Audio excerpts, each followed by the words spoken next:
So taking a deep breath in deeply to your body, and feel the connection between the top of your head and the soles of your feet. That place that is outside, universally outside of us. And then that place that is so deeply us, our body. And then another breath, and feel the connection to Gaia, that beautiful space and place beneath our feet. Our mother, this planet that has supported us for our entire lives, many lives. And we give thanks for being the conduit between heaven and earth in this human form. And as you breathe into your gratitude, allow that to fill you up, just saying thank you inside. Thank you for the all that is that unites us as a beautiful family. Thank you for the love that we share today. Thank you for the wisdom of Kryon and the entourage that brings us together here. Thank you for connecting the hearts of each and every one of us so that together we breathe and feel as one coherent family of light. As we welcome the honoring and the message of love and wisdom from Kryon. Greetings, dear ones. I'm Kryon of Magnetic Service. Here is a channel that my partner didn't expect. You may see a similarity to this channel in what some have called a science channel, but it isn't. Or a futurist channel. Not really. It's going to have information that many will listen to carefully. And then in the future, there will be validation. I'm going to call this particular channel Too Smart to Look. Dear ones, you represent a metaphysical core belief, not a system or a doctrine with rules, but perceptions of God that are greater than any doctrine.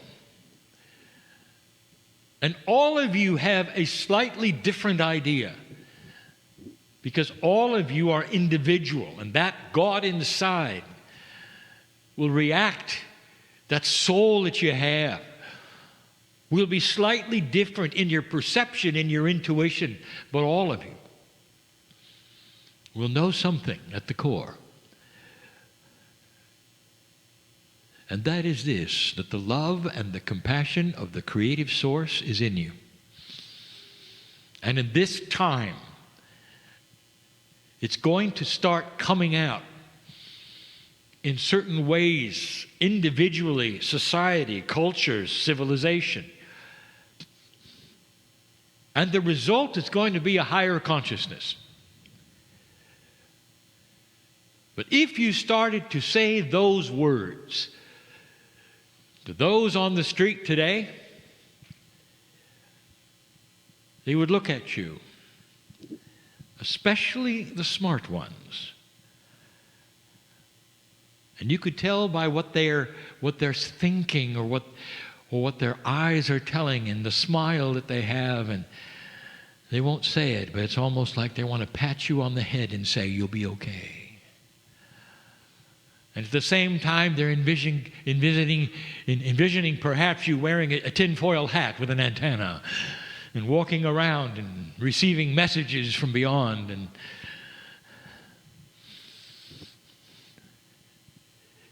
they're too smart to look. You see, they know better.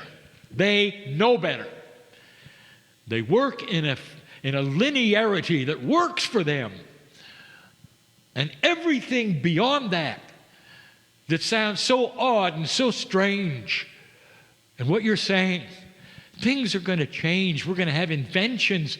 Things are going to move so quickly you won't imagine it. There's going to be wild cards. And sure there are. And they'll walk away. And the whole essence of that conversation is they're a little condescending, a little too smart to look. So let's talk about too smart to look. I want to present something to you, and it's about timing. 230 years ago. And I want to present to you 230 years in the future. And I want you to stay with me. 230 years, Kryon, that is a long time. A very long time. And I'm going to say, really? Okay, let's look at how long it is. Today, a human being easily, on an average, will reach the age of 77. That's common. Now, I want you to take 3 of those lifetimes and lay them back to back. Just 3 people. 230 years. Only 3. So let us say that you're that age right now, or perhaps a little more. I want you to look at how long you've lived. Now, 2 other people in front of you, go back with their life. You get 230 years. You see, it's not that long ago. Not really. 3 average lifetimes of a human being. 230 years. That's going to put you at 1789. So let's talk about 1789 for a minute. And let's take you back to someone who's a little too smart to look. Let's say you're going to go back there and tell them about today. What did you have in 1789, just 3 lifetimes ago, of a 77-year-old? What did you have? And the answer is almost nothing. If you put yourself in that civilization right now, do you realize what you didn't have? What you didn't even conceive of?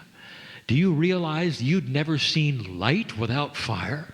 You didn't have electricity. The idea that you could light a city without whale oil was fantasy. You could have light without fire? That's crazy stuff. No electricity? There were cities that you knew about in the United States which were deemed unlivable because they got too hot. You didn't even have refrigeration. You realized you didn't have flight.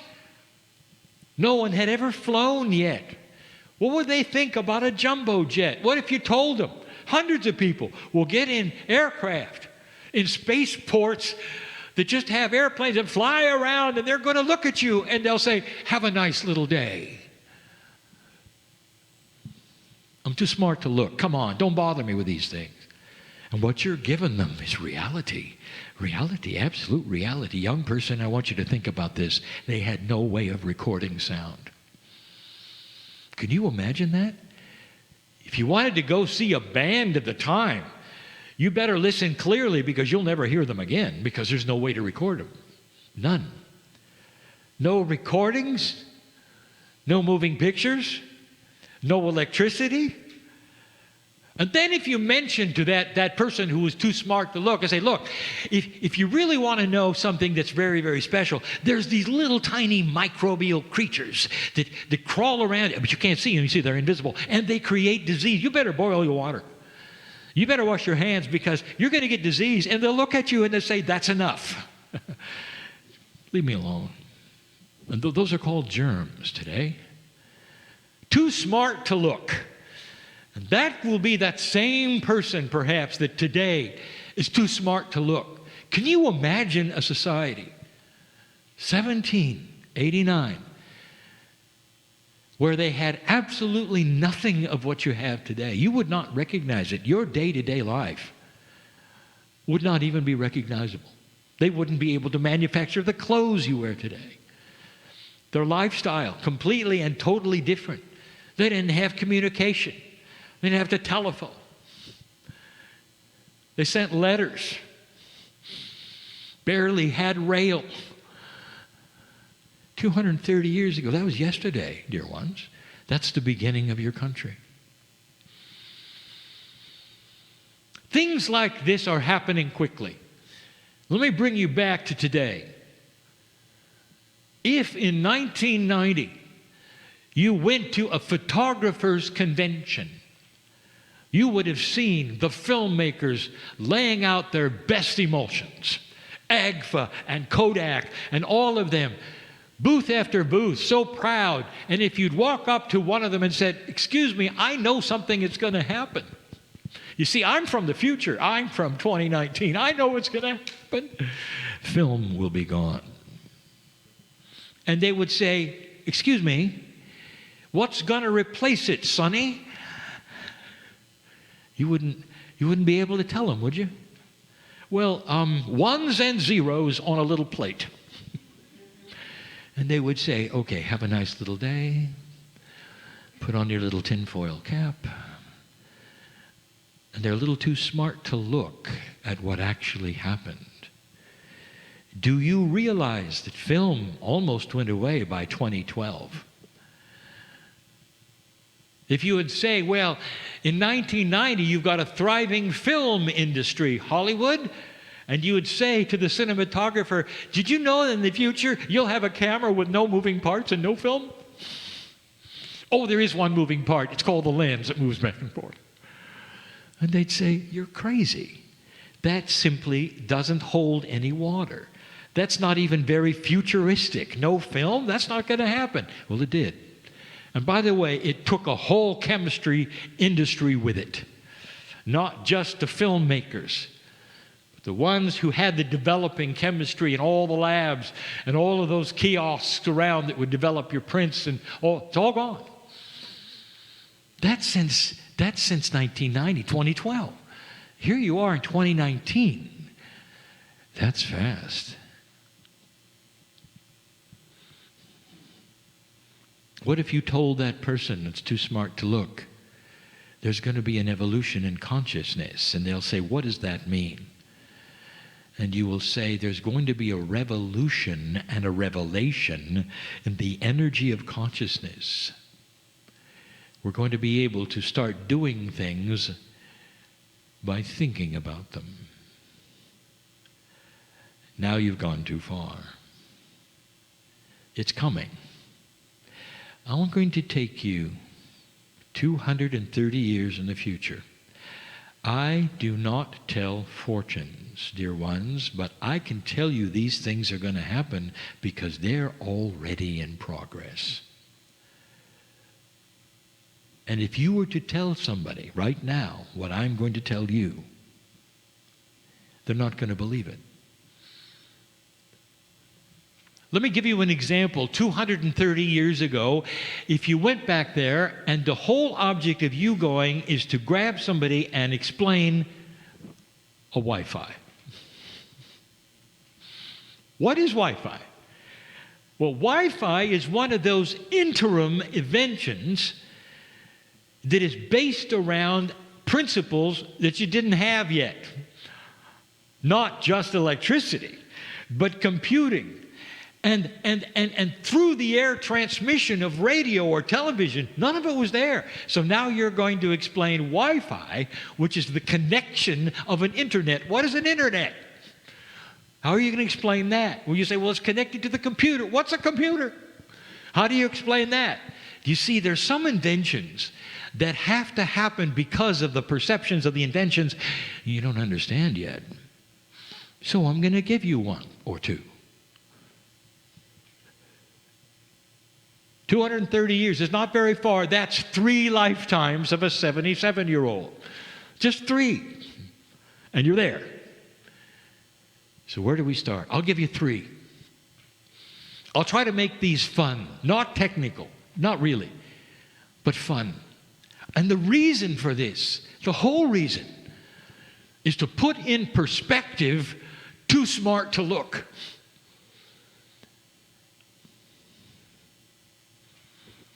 Imagine 230 years from now, you take a look at what's going on the planet in your country, and you're seeing something strange, very strange. There's a lot of ships traveling up and down the coast of your country, both sides, east and west. And they go back and forth and back and forth. And you stop and you ask somebody, what are all those ships doing out there? What are they shipping? There's no ports there. I don't see any. They're not going anywhere. They're just going back and forth and back and forth. And the person will look at you like you came from another planet. And she says, those are salters. Don't you know what those are? Those are salters. And you'll say, well, what is a salter? And they say, well, okay, I'll assume you just fell off the turnip truck. They're out there putting salt in the ocean. And you look at them and go, why would anyone put salt in salt water? And they would say, well, it's too complicated to explain to you. Have a nice day. Do any of you have any idea what they're doing and why they're doing it? I'll tell you. I could just leave it there. But I want to tell you, I have told you something is coming, and it's not going to take 230 years. But the environmental responsibility may. You're going to have, listen to this, real-time pass-through water desalination without using heat. Real-time pass-through water desalination without heat. It goes in salty and it comes out fresh by the tens of thousands of gallons a day.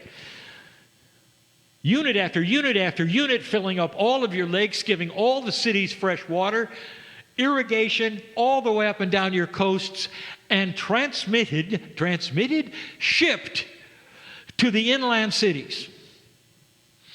Now right there, you're going to say, all of that is unbelievable.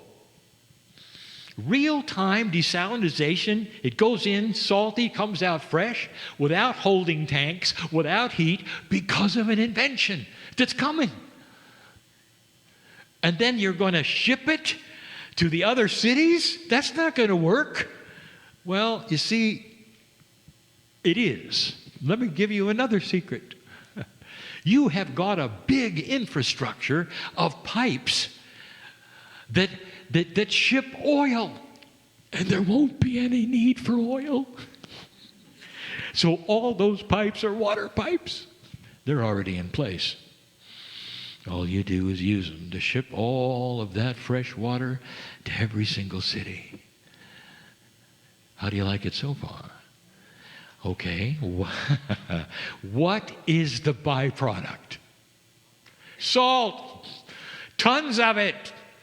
And then you realize you're changing the salinity of the seawater that depends upon a very focused balance for life. And so the biologists will get involved and say, you've got to replace the salt in this fraction, right here, right there, because that's where you've taken it out, and studies will show that you've got to do it in this way and that way. And so there are the ships called salters. And they'll go back and forth, and they'll replenish the salt. They'll come to port, yeah, but not to like ship anything. They're just going to come get more salt, and then they'll deliver it. Now that's a paradigm you can't even consider today.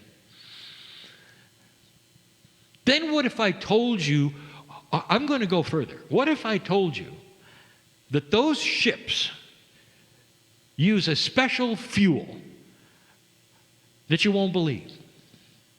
And the fuel is called salt water. Can you imagine all of the ships? And salt water, probably the most reasonable thing you can think of to power a ship in the water that's salty. They won't need oil, dear ones. They're not going to have diesel fuel. There's not going to be any of those things. And there's not going to be any footprint that's going to affect the planet. Because everything they have that they create that says the engine's going to work on salt water is going to put right back into the ocean just like they took it. And that's going to be for shipping in general, not just the salters. Watch for it. Can you imagine engines powered by salt water? It's coming. That's number one. Let me give you number two. I'll make this fun. In 230 years, you're excited about this new museum. And the new museum, big letters, and you're going to take your kids. Kids, we've got something for you to see. New museum, it's called the Battery Museum. And you're going to go there and you're going to see something so antique and special called a AA and a AAA and a C and a D. You'll even have batteries that cars used. Those electric cars, oh, those huge batteries. And you're gonna laugh and laugh and you're gonna say, look, this is what we used to have in the olden days. Because batteries are gone. No batteries. You see, you don't need them anymore. I'll tell you why. We've told you what's coming. It's already on the drawing boards. It's here. Electricity production, big and small, even minuscule, even micro, that creates electricity through the push and pull of magnets forever. And it just goes and goes and goes and goes and goes. Doesn't it make sense that you'd have some kind of configuration using magnetics, which doesn't get old? Thousands of years, it's still magnetic and it's still pushing and pulling. An apparatus that goes around and around, and that will then create whatever you want that goes around and around. But mainly for you, electricity. Imagine this for a moment. Produced in a micro fashion, an engine that creates electricity. It's not even as big as your fingernail. And that's in every single device you have that you carry around. So that means it's always charging. Do you understand? You don't have anything to plug in anymore. This extends to larger electric power for your homes, which will then be specific to a neighborhood if you live in apartments or your house in the garage. No more grid. There is no reason for a grid when you can make your electricity with absolutely no product that's going to be created that you have to dump. A box that sits there and simply creates electricity 24/7, 24/7. The only thing you might have to replace, perhaps, is a bearing every 10 years. Imagine appliances without cords, making their own electricity. What you call phones, which won't be. Devices that you carry in your pocket, still then for music and whatever other entertainment that you won't even know about by then. Connections to the planet, all self-powered. They don't need batteries. Now, here's where it gets good, because for those of you who are technical listening to this, you'll say, wait a minute. They're making electricity. Yeah, but there's got to be something in between the electricity maker and the circuitry. That used to be a battery which you could charge, but it's something else. You're right. That's an interim invention that's coming. And I'll just give you a hint. It's going to be called the cap.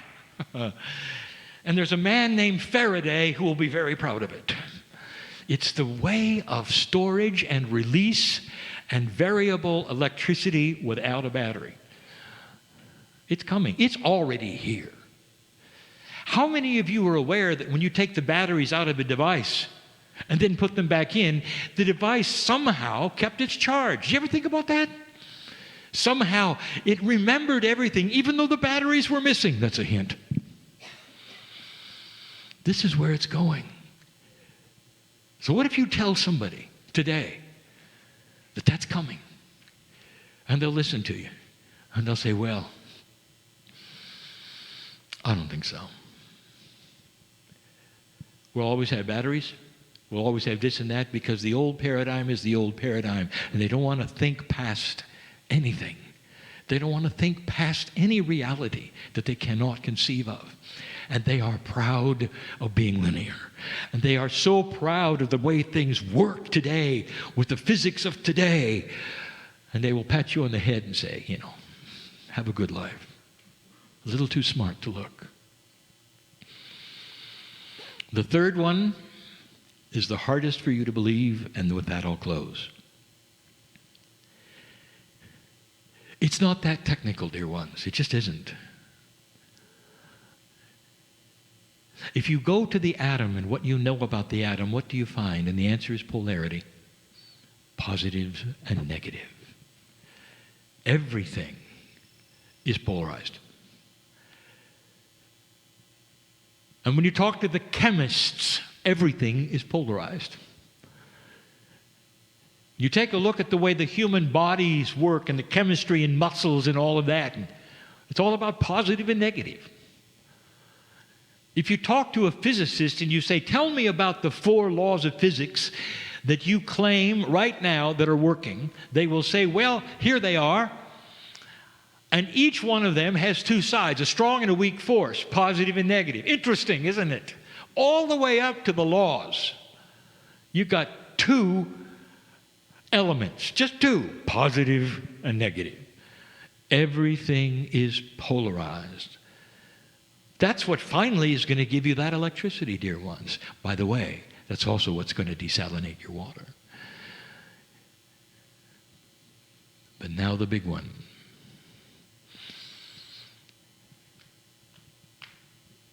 Do you understand and realize what happens when you have something I will call mass? Whether it's the mass of an object or the mass of a planet or the mass of an asteroid, in physics the mass is computed, and the next thing that is computed is the gravity that it will then produce. Did it ever occur to you that gravity is only one polarity? If you could reverse that polarity by designing certain things within the mass, you'd have the minus side. And that, dear one, will repel gravity. It's not anti-gravity. It's not anti-anything. It's the natural counterpoint that physics understands, even within the laws of physics. Did it ever occur to you that gravity was a little one-sided? It's only one thing. It pulls. It never pushes. How would you like to make a push? And that's coming. What if I told you that that particular attribute was even known by Tesla? But he couldn't make it work because the computers were not that fine. Things kept flying off the bench. He was so frustrated because he saw it. He saw it. You're not going to need rockets and propellants and fuel. All you have to do is have variable mass. And if you followed this, and if you are a fan of UFOs, I will tell you that this explains how they move. Because they have variable mass controls. All they do is push and pull against mass, your planet. When you have that, dear ones, can you see how that might change a lot? And in 230 years, if you could go there right now, you would be in a jungle of technology you would not understand. You would be frightened by what isn't there. And you'd ask where all the wires went, all the pipes are, and you'd be lost. But the big one is consciousness. Because for those things to happen, dear ones, there's got to be peace on earth. They're not going to happen without peace on earth. Because almost every single one of those inventions can be weaponized. Are you with me? And before you're ever going to get them, there must be consensus on this planet that you don't kill another human. Not en masse, not one society from another, not a civilization. And I'm here to tell you that that is the potential. Too smart to look when you tell others that's going to happen. A world without war, no, impossible. A world that has these kinds of things, that's going to allow us to have water and food and replenishments of the ocean and things that you're told are going away. They're not going away. They're just going to be understood. Who are you? As you listen to this, I know who's here. You're not too smart to look, or you wouldn't have been in a Kryon meeting all day. But there are so many on this planet, maybe guided to hear this particular transmission today from the other side of the veil that says, are you a little too smart to look? Do you see everything that we've talked about today as being so fanciful, not possible? Or will you stop for a minute and say, what if everything I was told is for yesterday? And there are things coming that I don't know about that are going to be amazing and beautiful, and especially the one called peace on earth. That's the potential. I hope I've made it fun for you to hear and profound for you to imagine, because that's the truth of what could happen here. That's enough for now. And so it is.